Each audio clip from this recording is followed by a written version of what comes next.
ఇంకో important point, మీ అందరు 200 అనుకుంటున్నారు.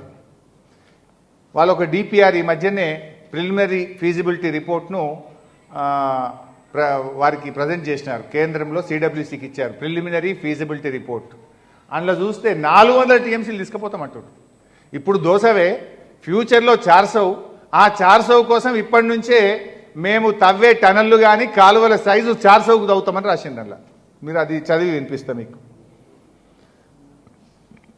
Reservoir is 173 TMC and live storage is 152 TMC, and there is a scope to increase it up to 300 to 400 TMC to cater the future needs. The gap-wise details are as tabulated below.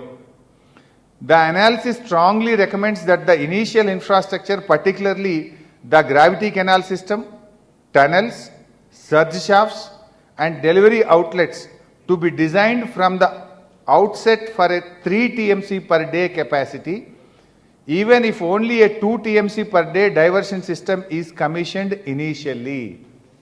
ప్రస్తుతం 2 TMCలతోని commission చేసుకున్న తవ్వే టనల్లు కానీ canals కానీ surge shafts అన్ని 3 TMCలకు తవ్వుతాం. ఇప్పుడే భవిష్యత్తును దృష్టిలో పెట్టుకొని 3 TMCలు ఒక రోజుకు తీసుకుపోయే విధంగా టనల్లు తవ్వుతాం, కాలువలు తవ్వుతామని ఆంధ్రప్రదేశ్ ప్రభుత్వం ఇచ్చిన ఫీజిబిలిటీ రిపోర్ట్లోనే రాశారు.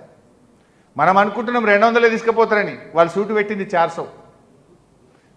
ఆనాడు పోతిరెడ్డిపాడులో అట్లే కుట్ర చేసిండ్రు. ఆనాడు పోతిరెడ్డిపాడులో కుట్ర చేసి కృష్ణానదిని మొత్తం కూడా కొల్లగొట్టిండ్రు. ఇప్పుడు గోదావరిని కొల్లగొట్టే కుట్ర. చెప్పేది దోసవు, ఇప్పుడు 400కు ఆల్రెడీ టన్నులు తవ్వుతున్నారు. 3 TMC పర్ డేకు రంగం సిద్ధమైంది.